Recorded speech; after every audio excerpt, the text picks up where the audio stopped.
Question number 4 8.1 जिसके अंदर given है 15 कोट ए इक्वल है 8।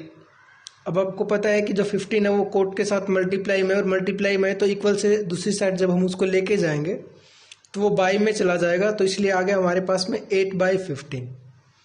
और हमको पता है कि जो कोट होता है वो b/p की फॉर्म में होता है, यहाँ पे लिखा भी हुआ है। ये फॉर्मूला बहुत ज़्यादा इंपॉर्टेंट फॉर्मूला है।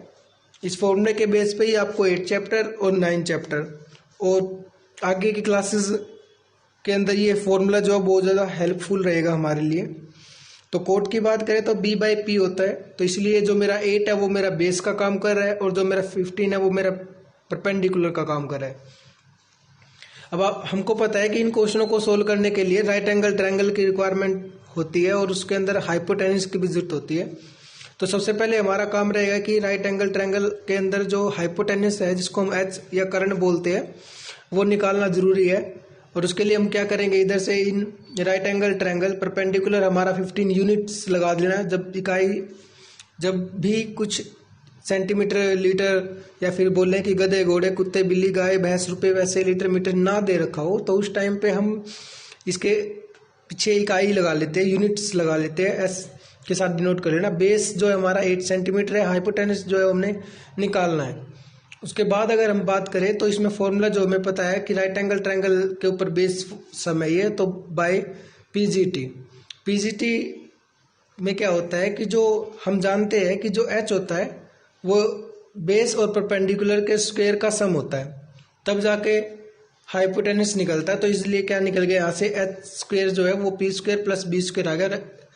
पी हमारे पास 15 है, बी हमारे पास 8 है। 15 का स्क्वायर 225 हो गया और 8 का स्क्वायर 64 हो गया। जब इनको ऐड करेंगे तो 289 आएगा। और हमें पता है कि हमने एच निकालना है, ये एच स्क्वायर आएगा। एच स्क्वायर आया, हमें एच निकालना ना कि स्क्वायर निकालना है। तो हम क्या चीज़ करेंगे, जो स्क्वायर दे रखा है दोनों तरफ रूट लगा देंगे। इससे क्या हो जाएगा, ये एच वाला जो 2 है वो कैंसिल हो जाएगा यहाँ से, और 289 जो है उसका जो स्क्वायर होता है वो 17 होता है। 17 की 17 से मल्टीप्लाई करोगे तो 289 आएगा, इसलिए इसके स्क्वायर से ये कैंसिल हो गया रूट हमारा। अब बात एक और भी थी कि मैंने बताया था आपको पिछली वीडियो के अंदर भी कि राइट ट्रायंगल छापना जरूरी है कि नहीं है। तो मैंने आपको एक बात बताई थी कि जब क्वेश्चन के अंदर यहाँ पे भी सेम एंगल दे रखा हो और जो आंसर आपसे पूछ रहा है वो भी सेम दे रखे हो, तो ऐसे क्वेश्चन के अंदर आपको ट्रायंगल छापने की जरूरत नहीं है। हाँ, अगर आपसे यहाँ पे कुछ और दे रखा है, पूछ कुछ हो रहा है, कभी ए दे रहा है, कभी सी दे रहा है, कभी पी दे रहा है, तो ऐसी कंडीशन में आपको ट्रायंगल छापना जरूरी है, उसके बिना आप क्वेश्चन नहीं निकाल सकते हो। अब इसके अंदर कोट ए दे रखा है, साइन ए और सिकेन ए पूछ लिया, तो इसका मतलब क्या है कि इस क्वेश्चन के अंदर ट्रायंगल छापने की जरूरत नहीं थी, बट फिर भी मैंने वैसे छाप रखा है इसके अंदर या बना रखा है। तो यहाँ से साइन ए की बात कर दी। साइन ए का मतलब क्या हो गया, साइन ए क्या होता है, अगर आप देखोगे तो p/h होता है, तो परपेंडिकुलर बाय हाइपोटेन्यूस। तो इधर से कितना आ गया, p हमारा कितना आ गया है 15 है, और h हमारा कितना है 17, क्योंकि h कभी चेंज नहीं होता है। वैसे भी इसके अंदर कोई चेंज नहीं होएगा, उसका रीजन मैंने आपको बता दिया कि यहाँ पे एंगल चेंज नहीं हो रहे हैं। Angle A, sine A, secant A, इनके साथ सेम एंगल है, तो इस कारण से ये इनके जब एंगल नहीं चेंज हो रहे तो यहाँ पे इसमें देखने की कोई जरूरत नहीं है हमने ट्रायंगल के अंदर।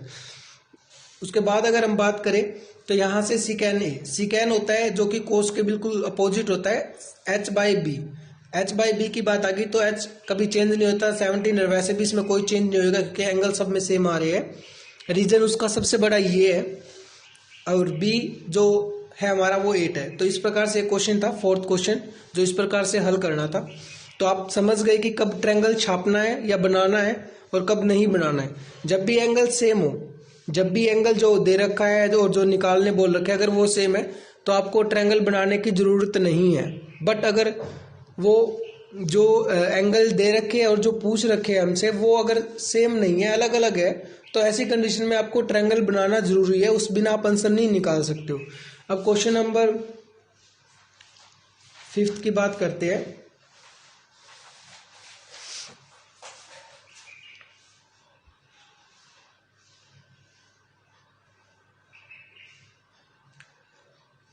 क्वेश्चन नंबर 5 की बात करें तो क्वेश्चन नंबर 5 के अंदर क्या चीज़ दे रखी है, यहाँ पे उसने दे रखा है। अब देखो इसके अंदर भी ट्रायंगल बनाने की ज़रूरत नहीं है, बस वैसे मैंने आपको एक माइंड के अंदर फिगर रहे और अच्छा लग रहा है, कोई प्रॉब्लम भी नहीं क्रिएट करेगा। बस जब ट्रायंगल ना बनाना हो तो ऐसी कंडीशन में इसको ध्यान में रख कर मत आंसर निकालना, बस इसको साइड में क्वेश्चन के बना देना। मैं इसको देख के कोई आंसर नहीं निकालूंगा यहाँ से। तो यहाँ पे सिकैन थीटा दे रखा 13/12, 13/12। तो आपको पता है सिकैन क्या होता है, सिकैन कोस का बिल्कुल अपोजिट होता है, और देखेंगे तो वो क्या होता है, h/b होता है। तो इसका मतलब जो मेरा 13 है वो मेरा h का काम कर रहा है, हाइपोटेनस है, और जो 12 है वो मेरा बेस का काम कर रहा है। अब अगर देखें तो मेरे को पता है ये सारे के सारे क्वेश्चन है और राइट एंगल ट्रायंगल के ऊपर बेस है, और उसके अंदर मेरे को हाइपोटेनस की हमेशा जरूरत रहती है। तो अगर देखें तो हमारे पास हाइपोटेनस है और बेस है, क्या चीज़ निकालनी है हमने, परपेंडिकुलर निकालनी है। तो हम जानते हैं कि जब भी हमने इन दोनों में से कोई भी निकालना हो तो h में से माइनस कर देते हैं। इन दोनों में से हमें कोई भी निकालना हो तो h में से हम इसको माइनस कर देते हैं, तब हमारा जिस चीज़ की रिक्वायरमेंट है, बेस है या परपेंडिकुलर है। अब आपको पता है कि हमारे पास बेस है, तो हम क्या करेंगे, h के स्क्वायर में से b, मतलब कि बेस का स्क्वायर माइनस कर देंगे, तो जो पेंडिंग है हमारा परपेंडिकुलर है वो हमारा आराम से निकल आएगा यहाँ पे। दूसरी बात, अब क्वेश्चन के अंदर आते हैं। In right angle triangle ABC के अंदर हम बात कर रहे हैं, तो जिसके अंदर बेस हमारे पास कितना है, 12 यूनिट्स ऐसा आएगा इधर से। उसके बाद हाइपोटेनस जो है वो 13 यूनिट्स आ गया, और परपेंडिकुलर क्वेश्चन मार्क, क्योंकि वो हमने निकालना है जो कि हमारा ए बी है। ये वैसे आपके अंदर माइंड के अंदर करने के लिए, इसके अंदर भी हमको जरूरत नहीं है, क्योंकि उसने बोला है कि ये थीटा दे रखा है, और जो निकालने हैं ट्रिग्नोमेट्री के ऑल रेशो निकालने हैं। ट्रिग्नोमेट्री रेशो क्या होते हैं, जो आपको दिखाई दे रहे हैं, साइन, कोस, टेंजेंट, कोट, कोसिकेंट, सिकेंट और कोट, ये सारे के 6 होते हैं ट्रिग्नोमेट्री रेशो, जो ट्रायंगल के ऊपर बेस होता है, इसलिए इसको ट्रिग्नोमेट्री बोला जाता है। अब परपेंडिकुलर निकालना, तो हाइपोटेनस माइनस बेस, तो 169 और माइनस 144, ऐसे ही सोल्व किया तो कितना आंसर आया, माइनस करके 25 आया। लेकिन हमने p निकाला ना कि p स्क्वायर, तो इसको कैंसिल करने के लिए दोनों तरफ हमने रूट लिया, और आपको पता है कि जब हम इसको सोल्व करेंगे तो 25 का 5 आता है, क्योंकि आप 10th क्लास के अंदर हो, तो शायद इसकी ज़्यादा डिटेलिंग देने की मेरे को लगता है कि आपको ज़रूरत है, क्योंकि ऐसे क्वेश्चन तो आप कर लोगे आराम से। अब बात करते हैं कि क्या क्या चीज़ें निकालनी है। आपको यहाँ पे साइन थीटा है, साइन थीटा p/h होता है, कोस थीटा b/h होता है, tangent theta sine by cos भी होता है, और p/b भी होता है। मैं आपको फिर बता रहा हूँ, ये जरूर याद रखना, tangent theta sine theta by cos theta भी होता है, और p/b भी होता है, और साथ में 1/कोट, क्योंकि 1/कोट तो होना, ये एक दूसरे के उल्टे होते हैं, इस चीज़ का तो कन्फर्म है भाई। उसके बाद कोसिकेन है, सिकेन है। अब देखो क्या दे रखा है, कोस थीटा, एंगल चेंज नहीं हो रहा है क्योंकि सेम एंगल की बात कर रहे हैं, p/h, h कभी चेंज नहीं होएगा, तो p हमारा कितना भी निकाला हमने, 5/13 आ गया। कोस थीटा क्या होता है, कोस थीटा होता है b/h, तो b हमारा कितना है, 12 ऊपर दिखाई दे रहा है आपको, और 13। वैसे भी आपको देखोगे ये सिकेन है, जो कि क्या होता है, इसका उल्टा होता है। तो सिकेन का आंसर कितना दे रखा है, 13/12 दे रखा है, तो कोस क्या हो जाएगा, उसका बिल्कुल अपोजिट होता है, तो 12/13 आ गया। उसके बाद टेंजेंट की बात करें, टेंजेंट की बात करें तो वैसे क्या होता है, p/b होता है, जो कि p कितना आया हमारा, भी सोल्व किया हमने, 5 आया, और जो क्या चीज़ है यहाँ पे, b जो हमारा वो 12 है, बेस जो हमारा 12 है।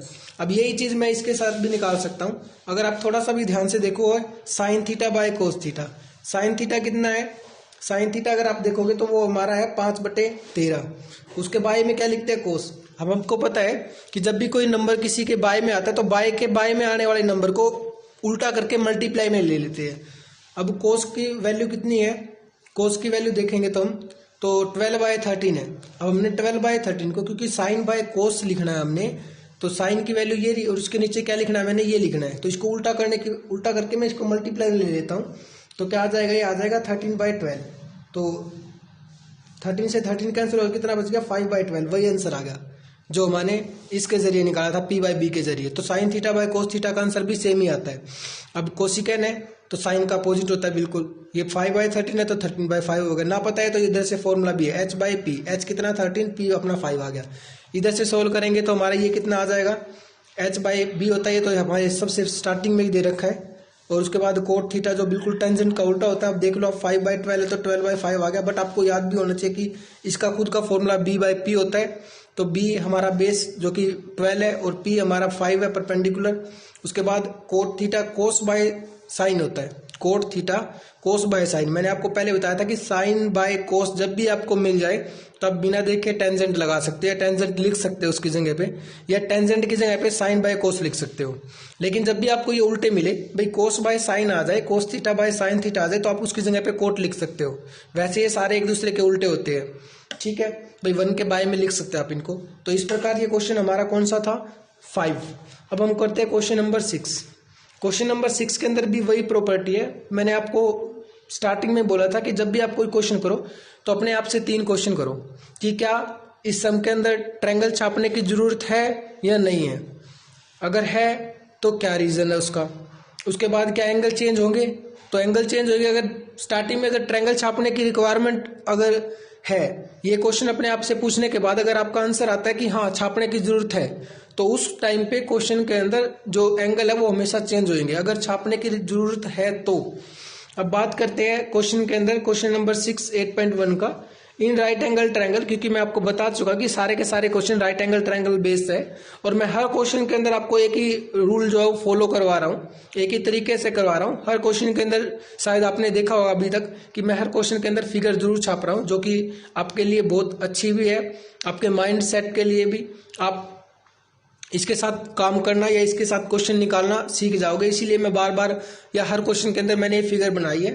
अब क्वेश्चन के अंदर अगर देखें हम कि हमें ट्रायंगल छापने की जरूरत है या नहीं है, बिल्कुल है। अब देखो यहाँ पे क्या दे दिया, कोस ए, और यहाँ पे दे दिया कोस बी। कभी ए एंगल कह रहा है, कभी बी एंगल कह रहा है, वो एंगल चेंज कर रहा है, तो इसका मतलब इसके अंदर ट्रायंगल छापने की जरूरत है। अगर ये सेम होते और जो दे रखा वो भी सेम होता तो फिर हमें छापने की जरूरत नहीं थी। तो पहले ही देख लो हम क्या चीज कर रखे, गिवन कर रखा है कि angle A and angle C are acute angle. अब आपको पता है कि ट्रायंगल के अंदर हम क्या लिखते हैं, जल्दबाजी के अंदर हम लिख देते हैं ABC, बट जो गलत हो जाएगा उसने फाइनल कर दिया कि आपको पता है ये बॉक्स कितने का होता है।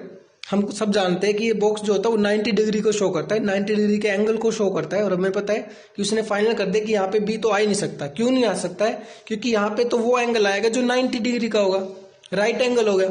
और एक्यूट एंगल कौन से होते हैं, जो 90 से लेस होते हैं, जो 90 से कम होते हैं। तो इसलिए उसने फाइनल कर दिया कि जो ए और जो सी है वो एक्यूट एंगल है। तो यहाँ पे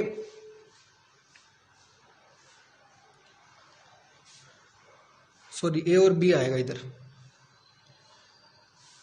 ए and B are acute angle, तो इधर सी आएगा। तो सी ही बच गया, क्योंकि ना तो यहाँ पे ए आ सकता ना यहाँ पे बी आ सकता, राइट एंगल ट्रायंगल आएगा तो यहाँ पे ए आएगा, यहाँ पे बी आएगा, क्योंकि 2 एंगल बच गए, ये एक्यूट एंगल होंगे। उसके बाद अगर क्वेश्चन की बात करें तो उसने दे रखा है कि कोस ए इक्वल है कोस बी, ये उसने गिवन कर रखा है, इक्वल है। हमने क्या प्रूव करना है कि एंगल ए जो है, ये वाला एंगल जो है वो इसके इक्वल है, ये हमने प्रूव करना है। तो प्रूफ के अंदर क्या करेंगे, ये जो लिख रखा है कोस ए बराबर है कोस बी, मैंने इसको ऐसे कैसा उतार लिया यहाँ पे। और आपको पता है कि कोस क्या होता है, चाहे कोस ए दे रखा है चाहे कोस बी दे रखा है, इसका फॉर्मूला कभी चेंज नहीं होता है। और फॉर्मूला कौन सा होता है, जो मैंने बताया था आपको, उसमें लिखा हुआ था कोस होता है B/H, तो मैंने लिख लिया B/H। ये भी कोस ही है, ये बी और एंगल ये तो बाद की बात है, पहले देखो कि कोस है, कोस आते ही आप B/H लिखो, इधर B/H लिख दिया मैंने। अब यहाँ पे एंगल वगैरह नहीं दे रखे, अभी 5 4 जैसे उसमें दे रखा था, 7 13 12 दे रखा, तो इसमें नहीं दे रखा, तो इसमें हमने साइड ही रखनी है।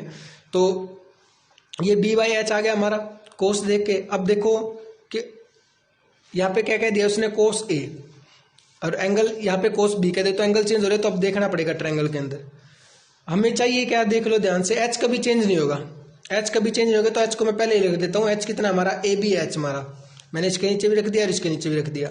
अब क्या कह रहा है, कोस ए कह रहा है, चाहिए हमें BH, हम लिख के नीचे पहले ही, मैं फिर बता रहा हूँ आपको कि कोस जब भी आ जाए B/H लिखना है, और इधर भी मैंने B/H लिखा है क्योंकि कोस आया है। उसके बाद क्या चीज़ दे रखी है, H कभी चेंज नहीं होता, कभी भी नहीं चेंज होएगा, तो इसलिए मैंने पहले लिख लिया वो, क्योंकि वो गलत नहीं होएगा हमारा। उसने बोला कि कोस ए, हमें चाहिए B, ध्यान रखना। और मैंने क्या कह रखा है, जिस भी एंगल की बात करें उस एंगल के सामने हमेशा परपेंडिकुलर होता है, हमेशा जिस भी एंगल की बात करें उसके सामने हमेशा परपेंडिकुलर होता है। तो इसका मतलब एंगल ए की बात करिए उसने, ये क्या हो गया, ये चाहे बेस है कुछ भी है, ये परपेंडिकुलर हो गया। लेकिन हमें क्या चाहिए, अगर ध्यान से देखोगे तो हमें चाहिए बेस, तो इसका मतलब ये परपेंडिकुलर है तो ये क्या हो जाएगा, बेस हो जाएगा। तो क्या आ गया हमारा, AC आ गया।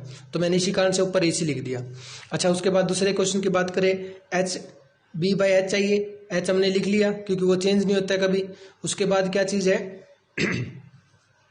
उसके बाद देखें हम, तो एंगल B की बात कर दी, सॉरी एंगल B की बात कर दी, तो B कौन सा ये रहा, B के सामने, किसी भी एंगल के सामने हमेशा परपेंडिकुलर होता है। तो इस B के सामने तो यही साइड है ना, तो ये क्या है, परपेंडिकुलर। बट हमें चाहिए क्या, ध्यान से देखोगे तो हमें बेस चाहिए। तो ये परपेंडिकुलर है तो बेस कौन सा होएगा, ये होएगा, क्योंकि ये कभी चेंज नहीं होता, कभी भी नहीं चेंज होता, चेंज ये दोनों ही होते हैं। और जिस भी एंगल की बात करें उसके सामने हमेशा परपेंडिकुलर होता है। तो इसलिए क्या चीज़ आई, हमें ये परपेंडिकुलर, तो ये क्या हो गया, फिर हमारा बेस हो गया। बेस की बात करें तो इसका मतलब BC ये आ गया। अब आप देखोगे दोनों आपस में कैंसिल हो जाएंगे, काटने की जरूरत नहीं है, वैसे आप 10th क्लास में समझ जाओगे इस बात को। तो ये काटने के बाद क्या बचा हमारे पास, AC इक्वल है BC, मतलब ये इसके इक्वल आ गया।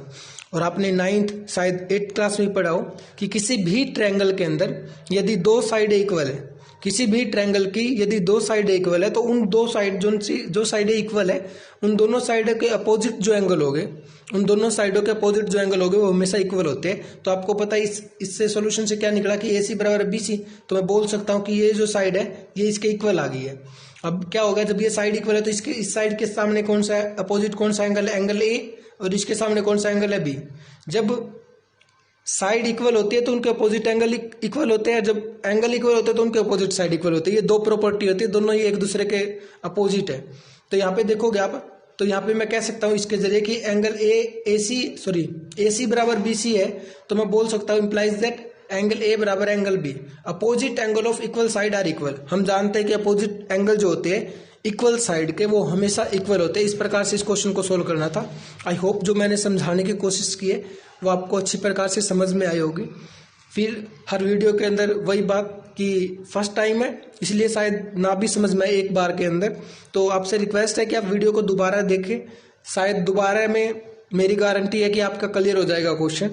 जय हिंद, जय भारत।